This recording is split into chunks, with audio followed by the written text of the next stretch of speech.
try. No hell below us, above us only sky.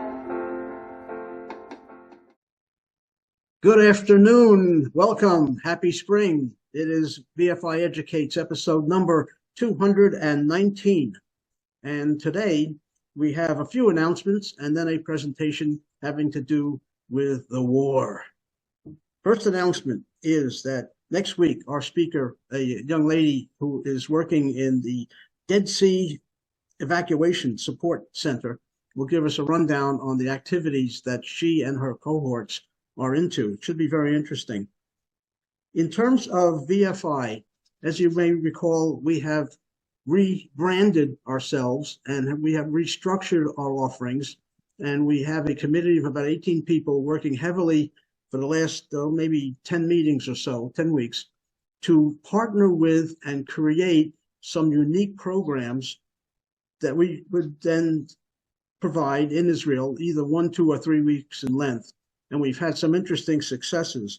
The first program that actually starts April 5th is having to do with working on a farm. It's a 1-week program, and it's our intro program.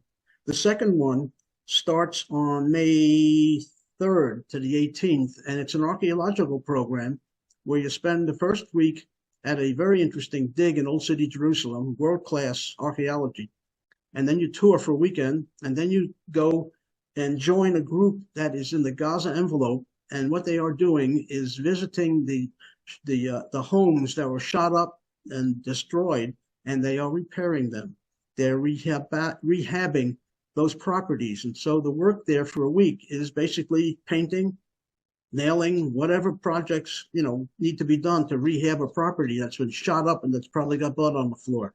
So it's a real major contribution kind of effort, and that's coming up. If you want to know more about it, just write down what I'm going to tell you now, because the full outline is described. Go to a web address. It's tinyurl, tinyurl.com/VFI Arch, ARCH. There you'll find a whole assortment of data on the nature of the program, what happens every day, the costs, and so forth. We do have people already signed up. It's on a first-come, first-served basis. So if you have the slightest interest, check it out. And the instructions on what to do next are right there. Our future plans, which are actually very much active as we speak, are to introduce perhaps 6 new programs. Now, different than what we did in the past, for the past 40 years with the IDF, where they really only had 1 program. The only question was, did you start on this week or that week? It's the same identical program they ran. Our philosophy is to find interesting things in Israel, and there are plenty, and offer about 6 different interesting possibilities for programs, usually in the 1 to 2 week length. And surround those programs by sophisticated touring. This stuff is meant for adults and seniors. It doesn't address the kids market. They're very well taken care of. But the market that you and I are in is not that well taken care of, and that's where we fit. So we will be introducing, for the third program, we'll be working at a rehab hospital in Tel Aviv for a 2-week period and working in the hospital. In fact, if you wanted to volunteer in the pharmacy section, Maurice, they are actually accepting volunteers, believe it or not. Not that you... So I don't know how you work in the pharmacy section not knowing anything, but, so it's a rehab hospital, different than a surgical hospital, in that they focus on rehabbing soldiers. They have kids programs and such. Should be a very interesting program. That is being worked on right now. It'll probably roll out in maybe 2 weeks or so. We've also had public relations efforts underway, which you've just started, announcing VFI's new look. We call it VFI 2.0. And you'll hear more about it going forward. Today we have a birthday boy with us, I came to learn. His name is Barry, and he seems to be asleep. No, here he is. Happy birthday, Barry. He's 58 years old today. Oh, I'm dyslexic. Yeah, okay. Congratulations. So that's it for my announcements. Alana, you have anything that's I'm just supposed to introduce our speaker. okay? I think our speaker today, everybody knows. He was just speaking, and now he'll speak again. His name is Steve Plotkin, star of the show, vice president of vice president of Volunteers for Israel, a retired entrepreneur, business owner, and traveler. He has flunked retirement twice and has a great interest in Middle East affairs. Steve, would you like to give us our talk today? Thank you very much, Alana. My pleasure. Can you share your screen okay? Okay, how's that? Good, and we can hear you just fine. Okay. Would you like us? This is a recording? It's recording, yes, I hope. Great. I think, yeah. Well, thank you for that fine introduction, Alana. And all right, well, buckle up. We're going to take a walking tour through a number of different areas. You might know some about what we're going to discuss. You might learn something also. We're going to focus on the Middle East. And the Middle East is perhaps, I got to figure out how to advance my screen here. It's not working. Oh, there we go. There you go. Okay. Our goal is to basically to discuss data points. Now, everybody's got opinions about everything. I'm not really trying to express an opinion. This is more fact-based. I might miss it here and there. But the idea is to try to interpret the actions of what I call the wackiest place on earth. Why? Well, first of all, they all read and write backwards in the Middle East. Farsi, Arabic, Hebrew, it's all backwards. That's the first thing. The second is there are spectacular, successful states in the Middle East: Saudi Arabia, Qatar, Emirates, Abu Dhabi. At the same time, there are spectacular failing states in the Middle East: Iraq, Lebanon, Syria, Yemen. Lastly, the 2024 World Happiness Report, which just recently came out, reports that the happiest, in order from 1 to 200 or so, Israel came out as number 5 on the happiness report. The US is number 50, and Egypt and Iran are in the hundreds. So this is a crazy place. Beethoven's Fifth, maybe you remember that. Beethoven's Fifth has an interesting tune down here. It says, well, let's go back a little bit. On the evening of October 7th at midnight in Israel, everything was pretty quiet. There was no disturbance, no issues. Everything was peaceful. At around 6:28 in the morning, something happened. And that happening is da, da, da, da, da, da, da, da. Now, those letters, the da, da, da, da, in Morse code is for the letter V. In World War II, the Brits and the Americans actually used this as a presentation to sort of go towards victory. However, on that morning, October 7th, the V stood for vengeance instead. The Hamas operation called Al-Aqsa was underway. 3,000 rockets landed in Israel. Thousands of Hamas fighters breached several barriers at several locations. 1,300 Israelis were massacred. That was the equivalent, by the way, of 42,000 Americans per capita. And there were hostage takers, about 250 of them. And on top of all that, about 200,000 people were displaced. And here we are, 167 days later, and we have in front of us a 10-front war. We're going to discuss these different fronts. Some we'll touch on, some we'll get a little deeper on. But the fact is we have a geopolitical flashpoint with flames everywhere. We have 10 fronts to look at. We have multiple conflicts and probes. This whole thing, from the U.S. perspective, is taking what they call the outer perimeter of U.S. influence. We have frontier allies, but frontiers matter these days. So let's take a look. In Gaza, we have Operation Iron Sword that is active. It's in the news every single day. In Yemen, well, in Lebanon, we have Hezbollah. We'll talk about them. Very interesting organization, very important in the future scheme of things, and potentially the location of the next war. We have the Palestinian National Authority. There's been activity on the West Bank. We have the Houthis in Yemen. Nobody really understands too much about them, but they are at war with us. And we'll talk about that in some detail. We have the Iraq, Syria, USA presence, where there's something on the order of 3,500 soldiers on the ground, in U.S. soldiers there. Then we have the information war. Israel's not doing particularly well with the information war at this particular time, and it's a pivotal part of these 10 fronts. Then we have the Jewish diaspora and the anti-Semitism that seems to be running rampant in many areas and influencing all kinds of things. The latest one yesterday was Canada, who created a real stir with the major league anti-Semitism. Then we have Iran, the octopus in the room, and we have their axis of resistance. We'll talk a bit about what that's all about. They have proxies everywhere. They are very dangerous. They are also the next war. For some reason, Turkey and Iran decided to shoot each other. Nobody really understands why. And lastly, we'll talk about the differences between the Shia Muslim and the Sunni Muslim. Now, let's start our conversation in a very weird place called New Jersey. Why New Jersey? Well, it turns out New Jersey is quite similar to Israel in several ways. Population, 9 million, similar. The actual square miles of New Jersey is almost the same as Israel. GDP, both per capita and gross, are very comparable to Israel. However, New Jersey was formed, 200 years ago, and the median age of the population is 40. And Jersey has a very long waterfront. And the waterfront is sort of like Israel's waterfront on the Mediterranean. New Jersey does have a Gaza Strip. They call it Atlantic City. So just looking at it for a point of reference, New Jersey and then Israel, almost the same population. However, the culture difference is substantial. In Israel, it's 74% Jewish and the rest Arab, whatever. Israel's only 76 years old. It's a bit longer than New Jersey, but it's almost exactly the same square mileage. Per capita similar. The median age is younger.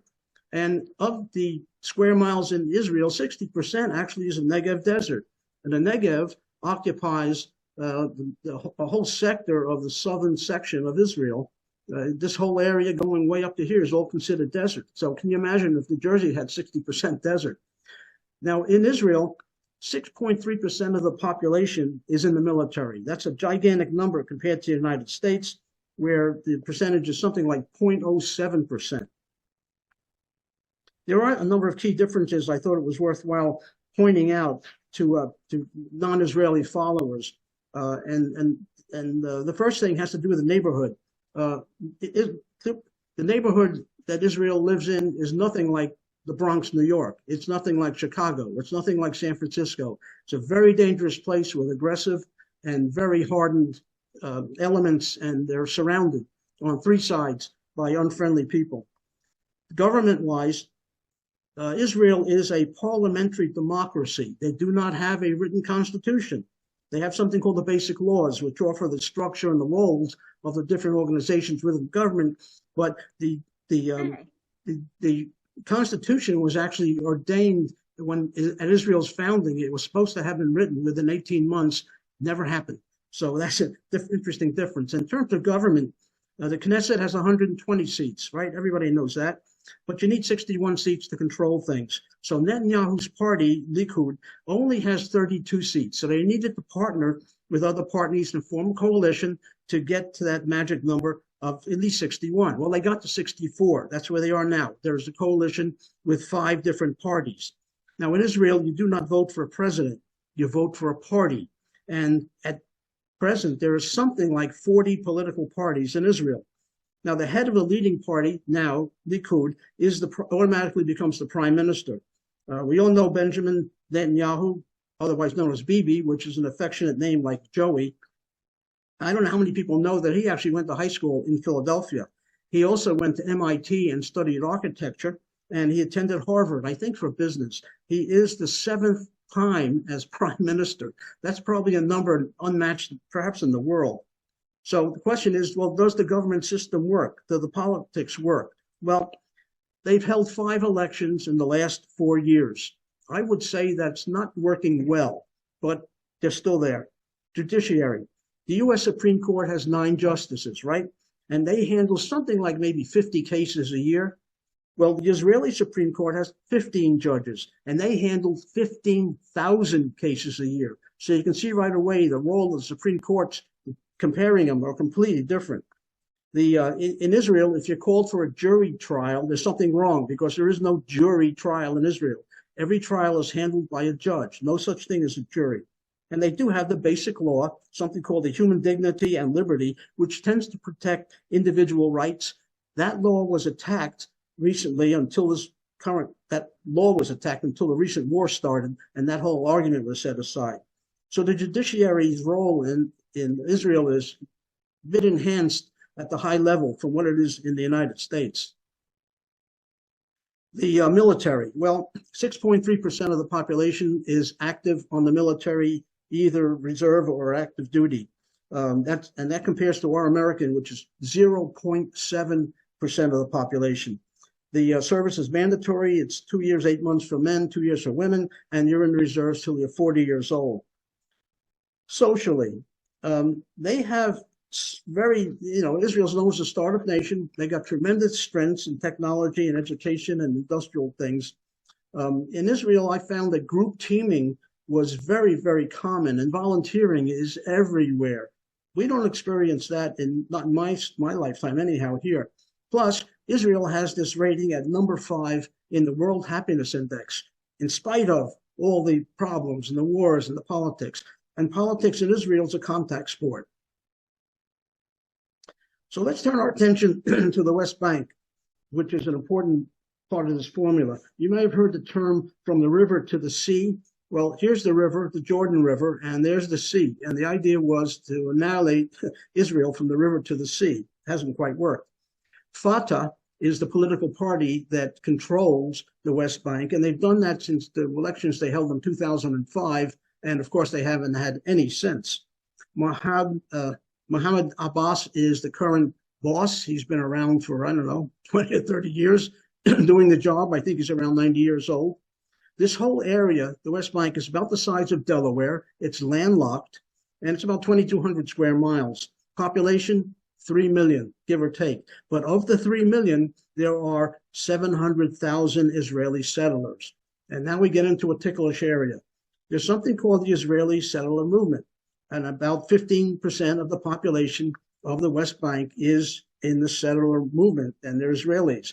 They live in about 150 settlements and 128 outposts laid all around this area here. And it's an area of contention.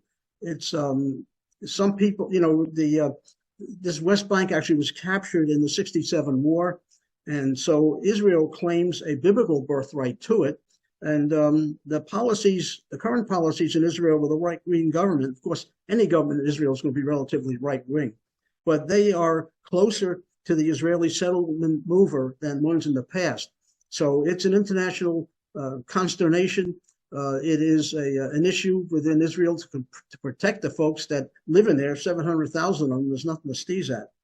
So there has been some violence, and there is rising violence, and there's insecurity and those sorts of things. Occasionally you hear a murder here and there because they're neighbors, but that's the West Bank. Now, Israel had a saying, and the saying was, never again. Well, let's look at the history a little bit, because never again is now. This is a list of the 17 armed engagements that Israel has been in 76 years. And going way back to the beginning, the War of Independence. Now, I want to call your attention to these ones in red. Gaza War number 1, Gaza War number 2, number 3, number 4, and guess what? We're in Gaza War number 5. So you wonder, after having wars about every 4.5 years on average, what's the patience to go ahead and see another Hamas war number 6? So Israel is trying to short circuit that process and move on without having to worry about Hamas again for the 6th time.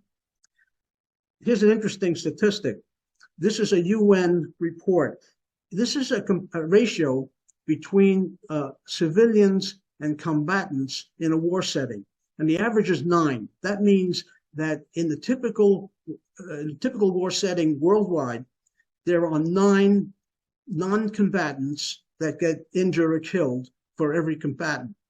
And that's a standard measure that has been around for years. And you can see some of the more recent examples where in Afghanistan it was 5 civilians killed for every combatant, or Iraq.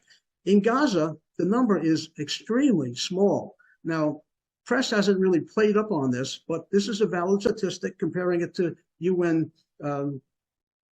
information from the UN. I thought I'd just point that out. Let's turn our attention to the Gaza, the place we all know and love. Okay, each of these arrows you see, they were points where the Hamas operatives left, went through the fence, and attacked the town. Now, in the press, they made it seem like there was only 1 or 2 or 3, but there's many more throughout the length of Gaza. So I have to go through a definition for a second. There's 3 different Gazas. First, there's the Gaza Strip, and that's this thing right here. Second, there's Gaza City, which is up here. And third, there's the Gaza envelope. And you might not be able to make out that color, but that's an envelope outside of Gaza. It goes out about 4.5 miles.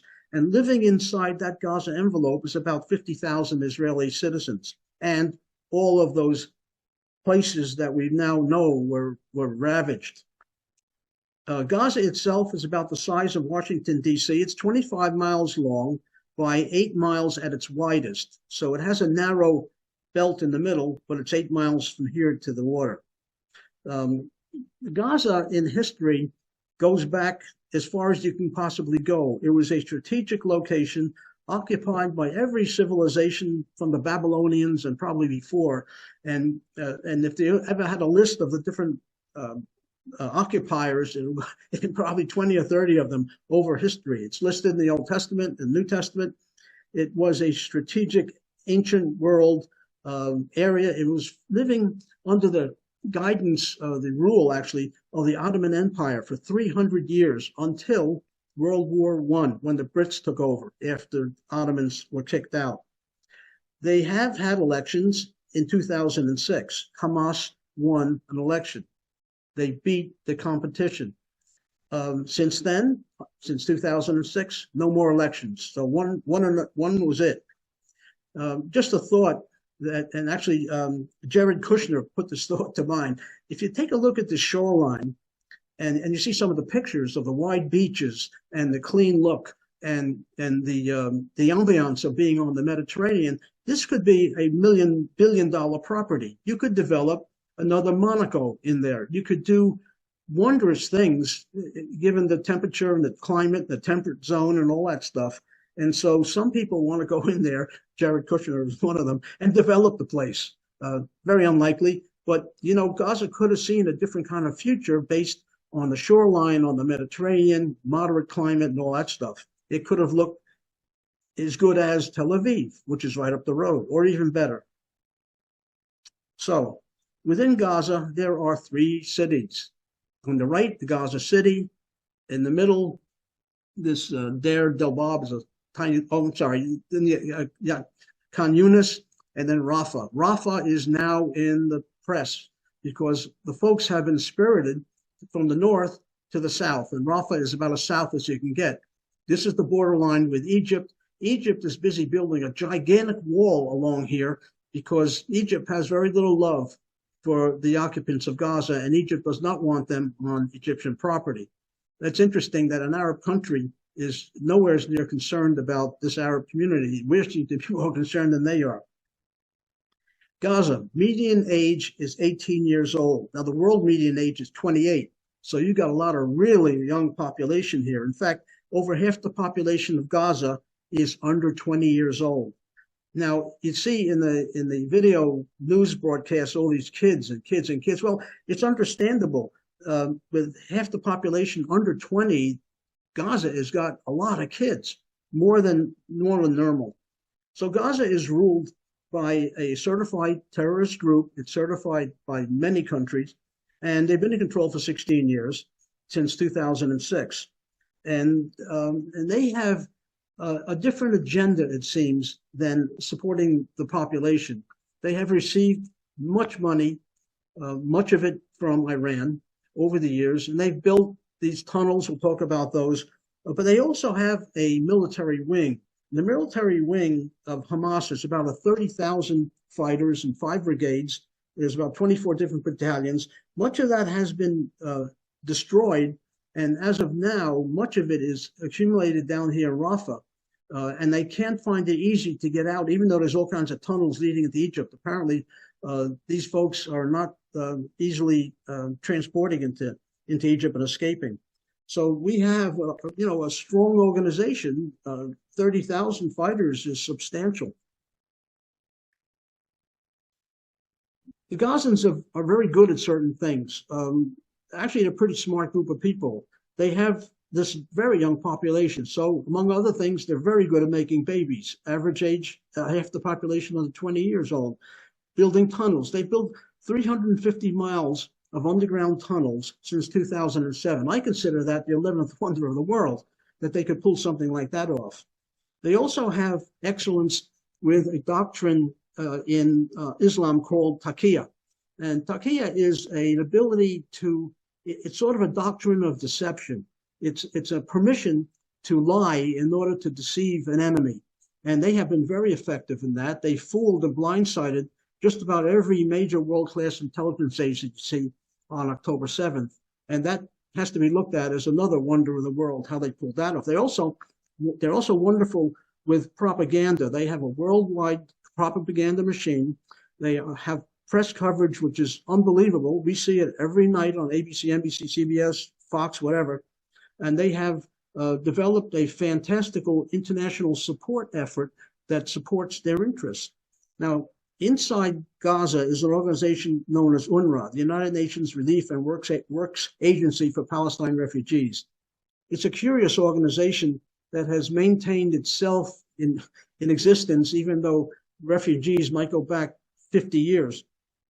And it's a perpetual operation.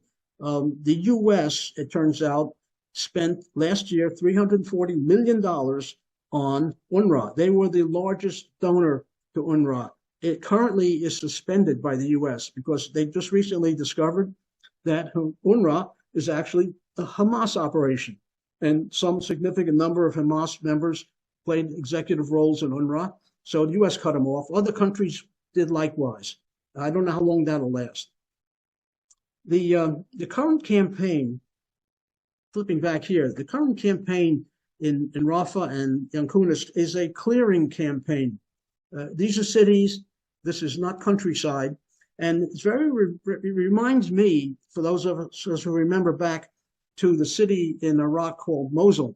And Mosul, back in 2016, I think it was, the city of Mosul was occupied by ISIS. And ISIS was a target of the United States military and also in Iraq. And it took a full 9 months of fighting by active units to clear Mosul. So here we have an example, not too distant future, of what it takes to clear a city of aggressive insurgents. And you could maybe parallel that with the kind of experience Israel is starting to have. Let's take a look up north. North of Israel is Lebanon. Lebanon is about 135 miles long. It's about half as long as Israel in height along the Mediterranean. And it has a population of about 5.5 million. Not a gigantic place, but it has a very, very weird military structure. First off, they have an army. It's a Lebanese army. It's called LAF. It's a volunteer army, around 84,000. Now, that's a military army that's supported by the government. Okay, alongside them, and this is really weird, is Hezbollah. And Hezbollah is controlled by Iran. In fact, the word Hezbollah stands for Party of Allah, or Party of God. And they are Shia. Now, they're Shia up north, but Hamas is largely Sunni. Hamas is one of the only Sunni organizations that has combined or has been supported by Iran, even though they're a different sect. We'll get into that in a few moments, but I thought I'd just point that out. Okay, if you look up here on the map, you see this place called the Litani River, runs across. Okay, in 2006, there was a UN resolution which said that the Hezbollah should be barred from anywhere near the border with Israel and should be located above the Litani River. was a U.S. movement. Attempting to enforce it was impossible. Of course, now it's ridiculous because nobody followed that particular ruling, but they did recognize that the tension between Israel and Hamas at the border wasn't a healthy thing, so trying to force Hamas north, well, that failed. The history of Lebanon from a U.S. perspective is kind of interesting. We may forget that in 1983 in Beirut, there was a bombing of a Marine barracks that killed 200 and some Marines. This place has been a flashpoint for years.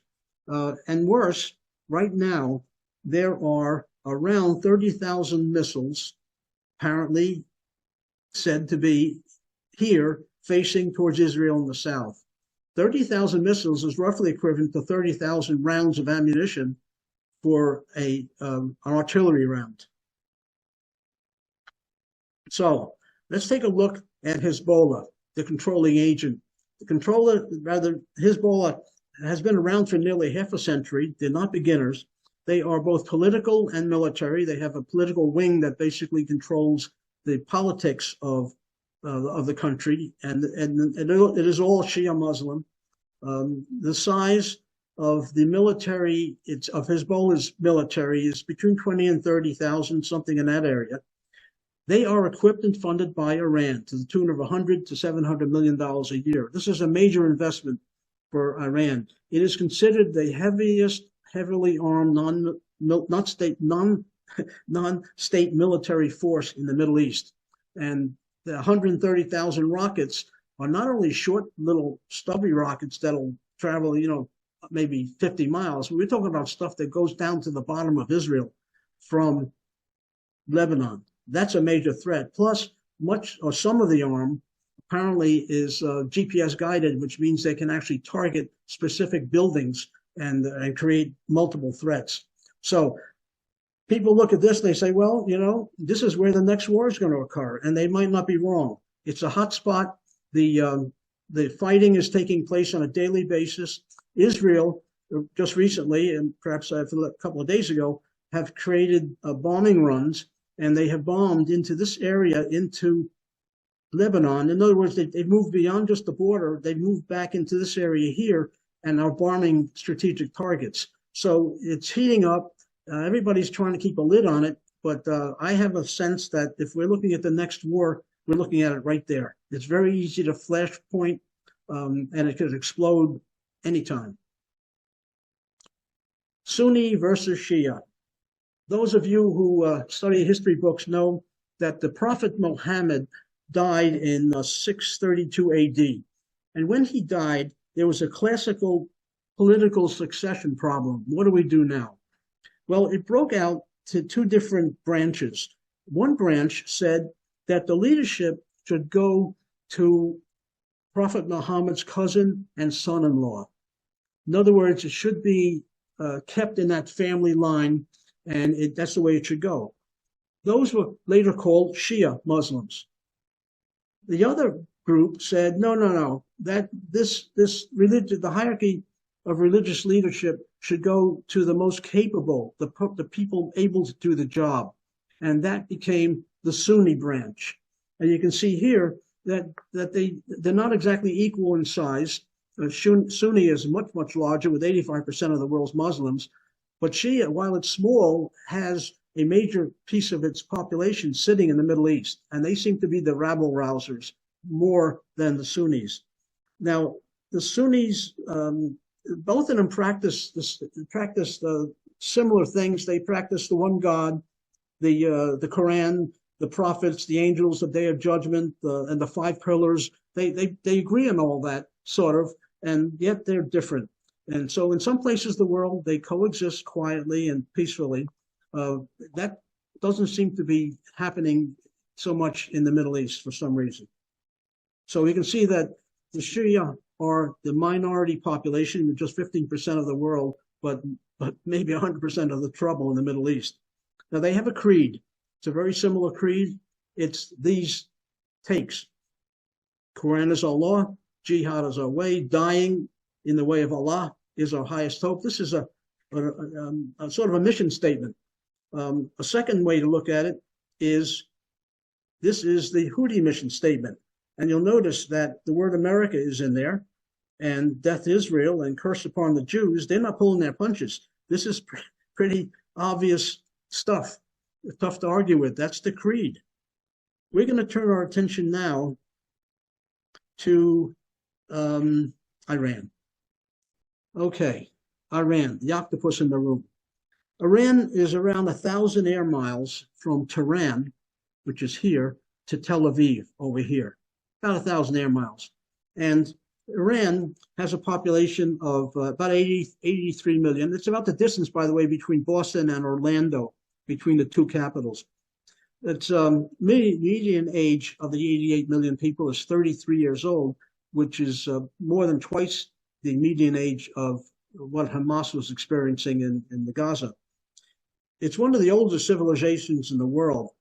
It's 90% Shia Muslim. No, I'm sorry. It's 90% Shia Islam. However, they're not Arabs. They are of Persian ethnic background. And if you call an Iranian an Arab, he'll be insulted. He's a Persian. And there's a clear history of Persia and the development of the Persian language and such that separates them from the Arab communities. We all know about the rugs they export, but they also export terror. And they have proxies that are rampaging the world. Just now, recently they had an attack on Pakistan. On October 7th, their proxies invaded Israel. Hezbollah attacks on Israel today and has been for the last couple of weeks or months. The Houthis down here in this area down here, they are active attacking maritime trade in the Red Sea. We'll get to that. Plus, Iran is actually killing American soldiers because American soldiers have a presence in up here and around. There are a couple of thousand American soldiers based in these areas here, and the people who are attacking are the representatives, the proxies of Iran. So there's a problem, and October 7th demonstrated an interesting situation for Israel, in that they can choose, as they had in the past, to sort of ignore or fence off Iran's insurgent forces, and just keep doing that forever. Or they could realize that that will weaken Israel, it won't weaken Iran. And so the problem is strategic, and that what do we do about it? And the answer normal case would be a large-scale military invasion to destroy or seriously degrade the Lebanese Hezbollah and such, and that's on the table. I think that's not out of the question because of the way Iran has acted. Very aggressive. Let's take a look at the real sense of their armed forces. This is the force. There's a dual force structure in Iran. The first on the top is the conventional military. And then below it is the Islamic Revolutionary Guard. Now, this is kind of similar to Lebanon because you have a governmental, that is the conventional military, then you have this Islamic group, and the Islamic military, Revolutionary Guard group, is around 1.2 million insurgent people. So it's quite significant. It also has something called the Quds Force, and it's an external arm of the Revolutionary Guards. They're very active, in particular with the outliers. So I've shown you that Iran has a government military and a sort of non-governmental military, but guess what? They have more. They actually have something called the Axis of Resistance. And the Axis of Resistance consists of 12 separate militias. Where are they active? Well, these green areas, Yemen, Iraq, Syria, Lebanon, Palestine territories, and some other places, this is the Axis of Resistance. And they are the troublemakers, and they are going to remain troublemakers as far as I can possibly see. It's a major world threat to the peace. Now, there are 12 separate militias involved with the axis of evil. And the axis, if you look over here, here it is. This is the Hamas group, Sunni. Everybody else is pretty much Shia. But the moderate size shown, yeah, it was around 30,000. But there's also this group in the Palestinian territories. And we have these other groups that are active wherever they happen to be. And you can see we're not talking about small numbers here. These are substantial costs for somebody to maintain. Then we come down here to the Houthis, also not Sunni, Shia, and they have their military, and they are not governmental. So you can see that we're looking at 12 militias in total. We're looking at extended influence in a lot of places, and a major threat, and not well managed from what I can tell around the world. You don't hear too much of attacking these folks. They're there, they make trouble, and some of it's deadlier than others, but they're there to stay. The axis of resistance. So somebody said you got to attack the octopus if you're going to win the war. And so this is an opinion that has been spread around, certainly not something the current administration has any stomach for, but it's sort of, if you look into the future, 5-10 years, something like this is bound to start getting people excited. We don't need another Pearl Harbor. We have October 7th. We know what's going on. We're going to turn our attention now to shipping, something everybody's deeply excited about, shipping. Okay, here we have the Suez Canal, and here we have Yemen, and here we show that shipments that go from Shanghai, China, have two ways to go to get to Europe. And this connection we're looking at here constitutes around 12% of the global supply chain and all of 30% of container traffic. So it really is important and very, very strategic. And so because of what Yemen is doing, the folks who don't want to go through the Red Sea, through the Suez Canal, because they might get shot up, they have an alternative route. And it's around the bottom of Africa, the Cape of Good Hope. It's 14,000 miles. I'm sorry, it's 3,000 miles added, but it's 8 to 10 days longer, and it adds $1 million onto the trip for a typical container ship.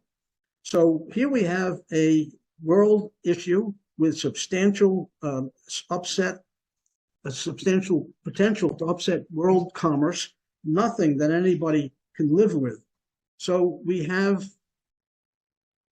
the country of Yemen to thank for this, wholly supported by the big octopus in the room, Iran. Yemen, you can split it almost in half. The capital of Yemen was attacked by the Saudi. It was Saudi. Yemen was Saudi friendly, and the insurgent group threw the Saudis out. Had a little bit of a war. They currently occupy this section of Yemen, and they also control this little strait here. It's something like 3 miles across, so it's not hard to control that. So if you wanted to go between Asia and Europe and Africa, you would take the Suez Canal. You'd come down here, you would pay Egypt a whopping amount of money to use the Suez Canal, which, by the way, Egypt is now losing all that revenue because ships aren't doing that. You would come down the Red Sea, and you would pass through this little passage here, and you'd go out to Gulf of Aden, and you would continue your trip off to China or to wherever. And so this alternative route is there. However, there have been a number of maritime incidents, and it's happening just about every night. The incidents are caused by an organization called Ansar Allah, which I think means supporter of God. And they're a group in Houthi. Nobody really knows too much about them, actually, but the three things are clear. The first, it's a Middle East complex military and political operation since the 1990s. Second, it is an Islamic Shia religious presence down there. And third, it's definitely backed and enforced and helped by Iran. Now, the Shia claim is that if Israel stops its work in Gaza, that the Houthis will stop interfering with international shipping. However, some experts have cautioned that the Houthis are enjoying their fight so much and getting so much global attention that it's likely they will not stop what they're doing, even though the Gaza war comes to an end. So the Houthis have been in force in Yemen since around 2014, when they toppled the government. The government recognized the Saudi operation, They had a war. They killed about 350,000 people, 350,000 in this war between Yemen and Saudi Arabia. And they now are interrupting the major connection between Europe, Asia, and Africa. And it's affecting us in the United States as well. So the supply chain problem is real. In case you're wondering, the Maersk, which is a major shipper, has raised the shipping cost for a 40-foot container from $2,000 to $6,200 because of the risk, the insurance risk, and also just the time delays in having to go around the Horn of Africa.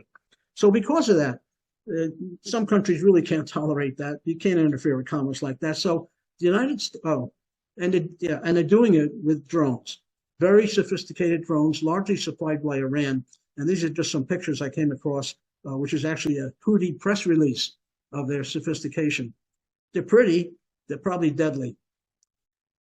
Meanwhile, a couple of months ago, the United States formed a group called the International Coalition Guardians of Prosperity. It's about 20 countries that have come together, some of them secretly, and they are attempting to stop this Houthi issue. The major way it's being stopped right now today is just outside the 2-mile stretch here, is out in the Indian Ocean, is sitting an American, actually it's technically called U.S. Carrier Strike Force 2. It is a ship, it's 4 destroyers surrounding the aircraft carrier Eisenhower. And the aircraft carrier Eisenhower carries around 70 airplanes like F-18s. And so the force between the pickets, destroyers, and this aircraft carrier are basically doing large numbers of sorties every day and night. And they're hitting Yemen in these areas here where they think the troubles is coming from. The rockets have to be launched from somewhere, and so they're doing that. Plus, there are other support ships from other nations around there, but it looks like the United States is taking the lead. Now, economically, nobody's saying we're at war, but clearly we're at war. They're bombing every day. It costs $28,000 an hour to run an F-18. So if you had 20 sorties a day, maybe taking off the aircraft carrier, that's a lot of money. That's just to fly and operate the airplane, but then you have to use missiles, right? So the basic surface-to-air missile, let's say, that a U.S. ship would have to shoot at a intruding airplane or missile is called the Standard Missile 2. It's a surface-to-air missile. It costs $2 million. So every time you see one of those suckers shot off, there goes $2 million.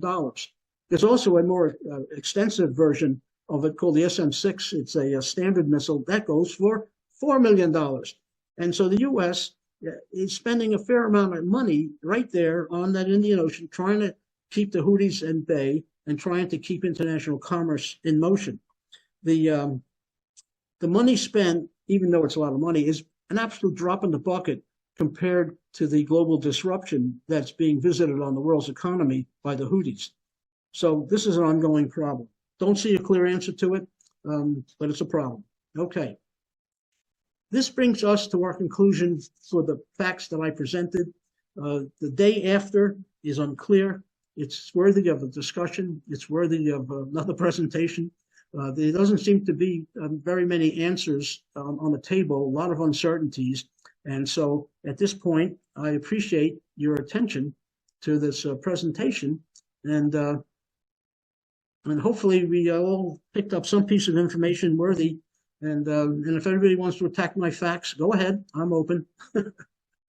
Open floor. Any questions? I don't. Very good job. Yeah. Thank you, Steve. I don't see any questions, so people feel free to unmute yourselves. Open floor. The Guardians of Prosperity, is China involved in that?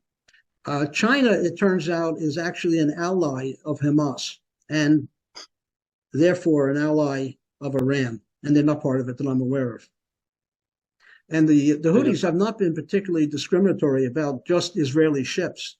They're going after anybody, it seems. Now, they probably wouldn't go after a Chinese ship, but they seem to be non-discriminatory when they attack. And they've sunk a couple of ships, too. It's not pretty. Other issues? I haven't rendered many opinions here intentionally. Does anybody have any opinions on the end game? Well, I guess maybe I'll go back into 1950s or 1940s CIA mode. Mhm. And I've been thinking about this somewhat seriously because when the Green Revolution in Iran happened, I was Right, cheering for the people because millions of people are fed up with the Islamic regime. right, They just can't defend themselves and fight themselves. And they rose up just a couple of years ago in mhm, protest, and thousands of people were slaughtered and such. right, Almost right. at the point where maybe we need to covertly train some people, Mhm. supply them with the weapons they need, and pretty much when the next uprising, we just let the Islamic regime say, oh, I don't know where they got the weapons, but you know what? We're going to give them air power like we Right, did in Europe 20 years ago. And right, let's see how long you guys last this time. right. You're right. Iran has a history. Remember, the Shah of Iran was in power Yeah, for he was 20 pretty years and all brutal that. too. And yeah, they overthrew him. And that could happen again. There's some noise about that, but it's a theocratic regime that runs Iran. But And the United States put in the Shah. yeah, We overthrew a democratic government mhm. every time we go in and we muck things up. Well, in the Well, Middle East, unfortunately, it's always kind of a lose-lose yeah, it's just situation who you support. a lot of mud there. Yeah, Yeah, We did it for the oil. I was in Iran during the Shah's campaign, when the Shah, really. and it was a very pleasant, sophisticated place. I enjoyed it very much, Yeah. but he was overthrown about 3 years after I left. Mhm. I was just That's traveling. that's when my wife's family was there. Yeah, Their it dad was was with Citibank. 1969. They Yeah, loved it. My mom went there when we lived in Dubai in '73, and she fell in Yeah, love with it. But of yeah, course, she was one of those females that loved all the opulence of the yeah, crowns and the robes and yeah. right. all that. Yeah. That was I, I, I that personally, was I very pleasant. personally, yeah, I personally would love to tour the country. It's got fantastic history sites, and I don't know how many UNESCO World Heritage sites, but it's probably 2 dozen or more. A very worthwhile place to go visit. Can't You, get there, of course. when I was there, you could still see the very deep religion in it. I mean, it was Yeah. the first time I saw veiled women and things like that. And then I went to Afghanistan and saw that again. But it was there was a veneer of very sophistication there. There were even nightclubs for foreign travelers. Mm, very Kind of good. like what Beirut was in Lebanon before all the refugees went into Lebanon and then ruined it. Right, right. Well, thank you, Doug. Yeah, I'll shut up for now. No, feel free to contribute. A lot of ears are here. I don't want Pamela to yell at me if I say something wrong. I'm trying to brush her out. Yeah. I think she's hiding. You don't have to clean it up. That's right. Oh, my. What would they're talking about going into Rafah. What would the Israeli invasion or whatever you want to call it be like? What was the question? I'm not sure I understood. How to invade them? How would Israel go in Yeah. with 1 million civilians and maybe 10,000 to 20,000 Hamas people? Yeah, they claimed there's a battalion left down there, but it's probably more than that. Well, stepping back a little bit, there is a strategic aspect to this. And the strategy that I see is that Hamas is using Rafah as a strategic move in that these peace talks that are going back and forth, Hamas's mission is to delay and delay and delay until Rafah becomes such a human tragedy that Israel is forced to do what it doesn't want to do. And so far, that Hamas strategy is working. And Israel has not, they've just not marched right in quickly. So that's the overarching strategy is delay and delay. And I think that Hamas also, I think, does not have control of many of the people that were taken, the Israelis. They were parceled off to families, and also there's a couple of other insurgent organizations that have some number of them, and a lot of them has probably been killed by now anyhow. So Hamas doesn't actually have the ability to bring out a bunch of 50, let's say, captured Israelis and deliver them. They just can't pull it off. So the combination of that major strategy and the minus, is an issue. So my answer to your question is that the area now looks like a tent city to me, outside of the city itself. A tent city can be moved very easily. It doesn't take much to take that and just replace that going north, putting it along the coastline. It's not winter yet, and they could possibly do that. That may be part of the plan, basically a forced evacuation to the north along the coast. But when it comes to the center city part, with all the tunneling and everything else, well, that is torture warfare and bombing. And you need to use the saturation bombing, the heavy bunker buster stuff to break out the tunneling that might be 30 feet down. That's a long slog. And that's where the civilians will be killed during the bombing. Well, yeah, people will definitely get killed. But, here again, you're at war. Nobody, imagine this World War II. And we're in the middle of a campaign, and Eisenhower's busy marching across Europe towards Berlin. And suddenly he gets a phone call. And the phone rings. He says, "Oh, yes, Mr. President. Oh, you want me to, I should stop and replenish the supplies of our insurgents? Oh, yeah, I can do that before we move on towards Berlin." Right. Well, that sort of thing's happening now. They're sort of interrupting the process. No easy answers. I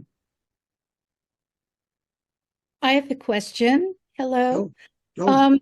Someone asked a question that I too have been wondering about, and that is, how come the Israeli government allowed Hamas the digging of 400 miles of tunnels in the course of a number of Gaza wars? Mm-hmm.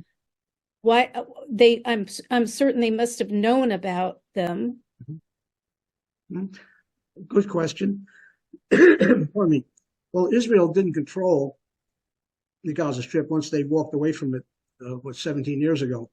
And they just allowed it to happen, I guess. Nobody said no. They probably knew about it. It's very tough to hide cement trucks that park in the middle of nowhere for 2 weeks, delivering cement to a hole in the ground. The big question in my mind is, how much money did it cost to do all that? Can you imagine? You're talking about billions of dollars to do that sort of work. The average income of the occupant of Gaza, it's a tiny amount of money. These people are basically very poor. And yet they built these fantastic cement-lined tunnels with computerization and power and air conditioning and the whole, rooms underground. So it's amazing. The thing that hasn't been explained well is how come the October 7th happened and how it occurred. I'm not going to talk to that because there can be an expose on that major flaw in thinking. But there was a flaw on both sides. I think they both misinterpreted what was real. I think the Hamas misinterpreted Israel's response, thinking they could actually achieve a strategic stronghold in that section of Israel and actually hold it against a modern army with a bunch of insurgents. And Israel completely lost it in terms of what the hell was going on across the fence. And there's a story about a female military group at these watchtowers that were reporting back unusual activities and reporting various indicators that would lead you to want to go a little deeper and go investigate, which the senior officers just gave a poo-poo because they were just overconfident. Now, similar things have happened in other history. It's not, when Golda Meir had her problem years ago and had to go to war, that was really a surprise. And surprises happen. This one is just embarrassing as hell for everybody. 9/11 was very much, they knew. 9/11, sure.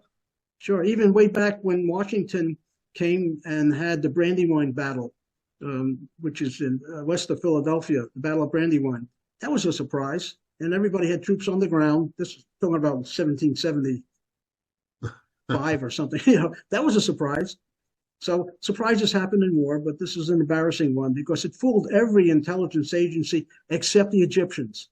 Allegedly, Egypt warned Israel that something is going on and provided Israel with a playbook that was published.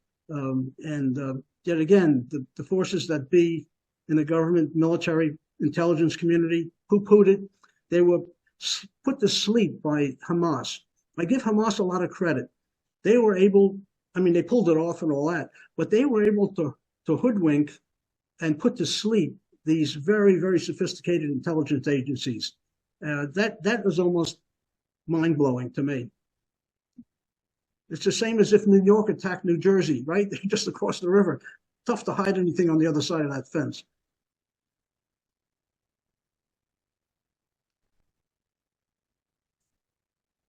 Any other issues? All right. Well, Barry, you're on mute. You're on mute, Barry.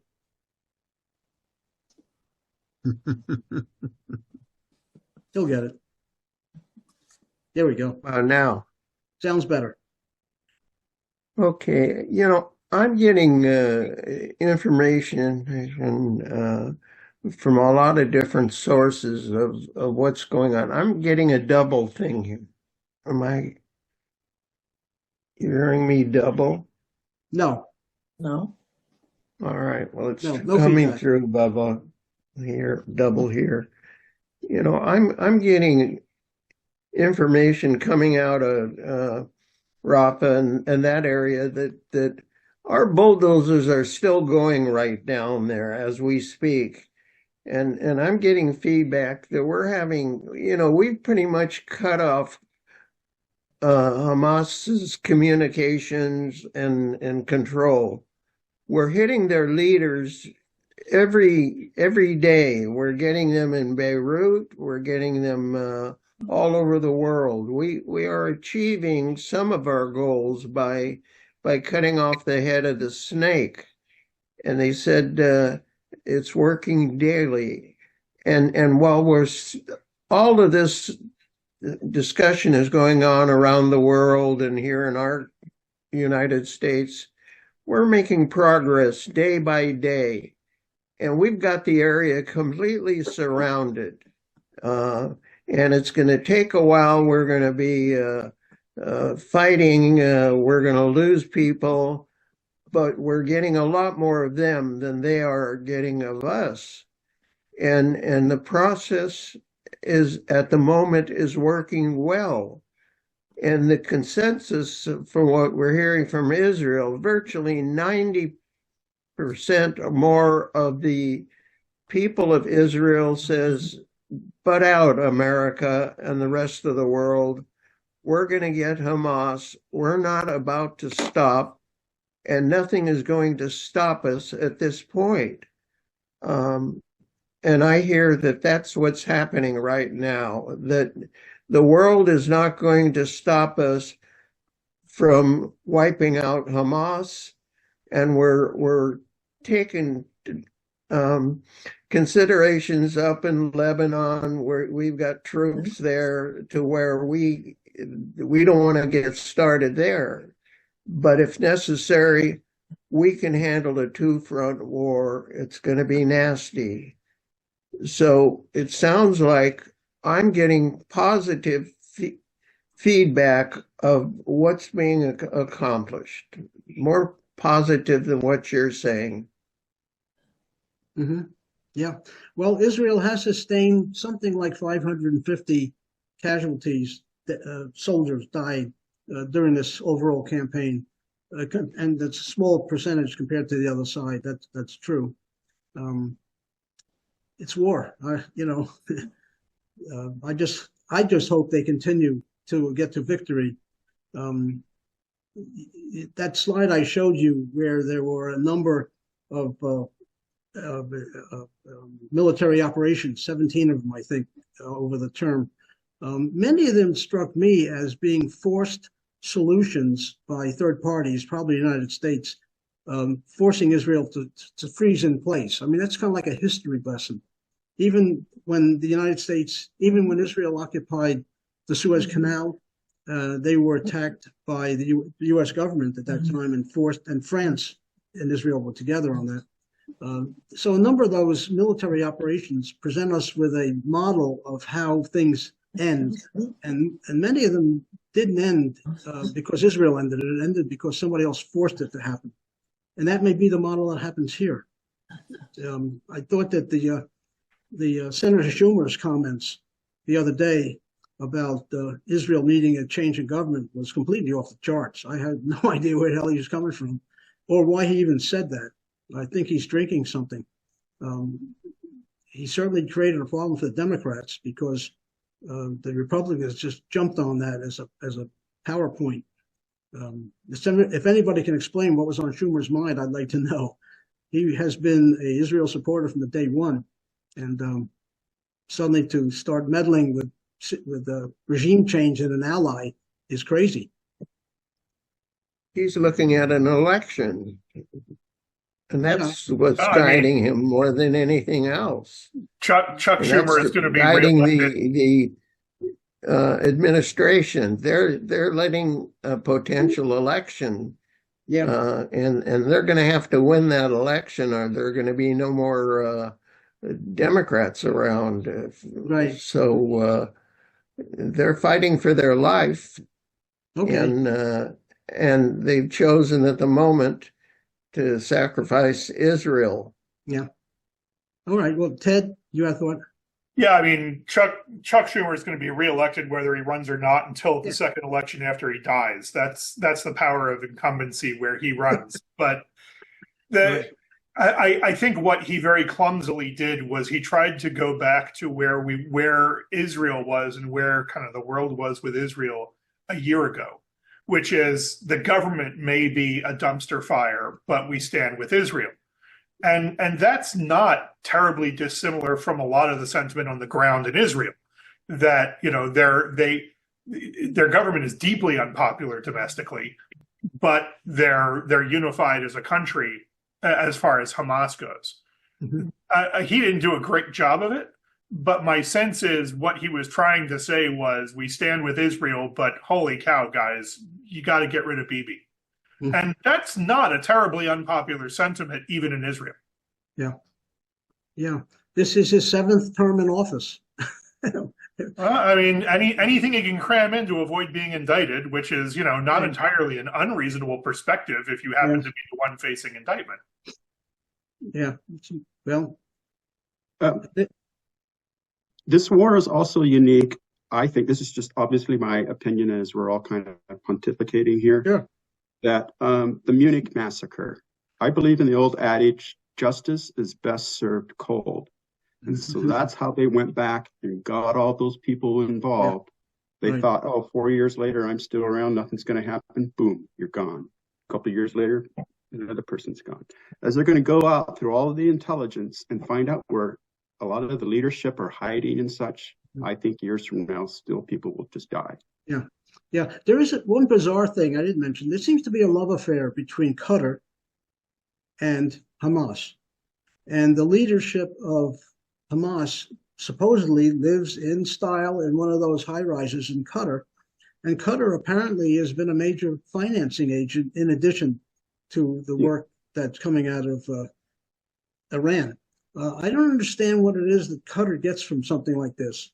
It's a very rich place. I've been there. It's very nice.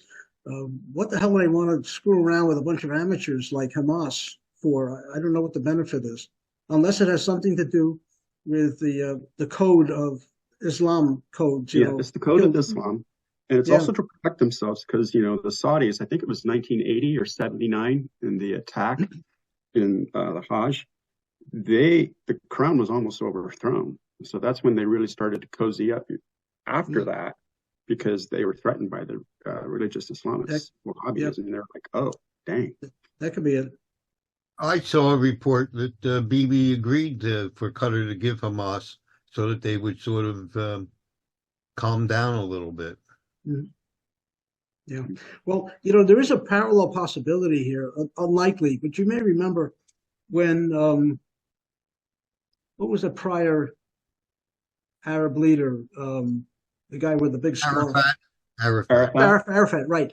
Arafat and his group got into a bad position, and he basically surrendered and took his whole operation, family and everything, and went to Tunisia, I think it was, or somewhere, you may recall. I thought that was an interesting solution. Nobody gets killed. Everybody gets relocated. Another generation can live. It just struck me that that's possible here. But Hamas doesn't want to do that. But they don't want to do it. No, they want to subjugate and be an irritant. Yeah. They want to become martyrs. Well, that's their ethos. Right. Yeah. All right. Great. Well, let's see. If there are no other questions, then I will declare this part of our session closed, and we now enter into schmooze. Everybody's welcome to stay around and continue discussing whatever topic is on your mind, open table. The only rule is you have to be wearing shoes. Aside from that, there are no rules. So